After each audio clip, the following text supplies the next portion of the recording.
हिजा काय करावं लागलायस? अगं आया वार्षिक परीक्षेचं वेळापत्रक आले ग. उद्यापासूनच पेपर चालू होणार आहेत. अभ्यास बी करा, नुसतं भीतीवर चिकटून काय होत नाही. हिजा तेवढं म्हशीला वैरण घालून घेईन, पाणी बी पाच, नंतर बस वाचत. काय वर्षभर काय झोपला होतास का काय? होय आयो.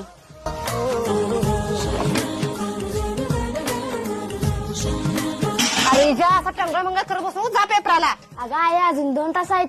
आधी जा आणि पुस्तक वाचत बस, जा तिथं. पॅड कुणाचं आहे रे? अगं आया शुभ्या नवीन पॅड घेतलं ना, मग तुझं जुनं मी मागून घेतलं. बरं असू दे, बरं पटकी ना जा.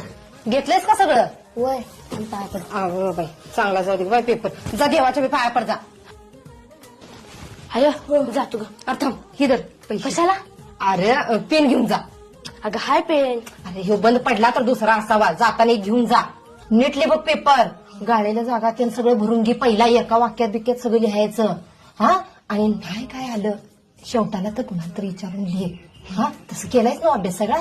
आणि पाक 3 तास झाल्याशिवाय पेपर काय देऊन येऊ नको घरला. काय खड्डा खाणायचं नाही. बस तिथं आठवते शेवटाला ती लिहून ये. हा देवा माझ्या पोराला पेपर चांगला जाऊ दे र. तसं हुशार आहे माझं हिजा. प्रत्याशेच्या हिंदोळ्यावर मन हे वेडे झुलते.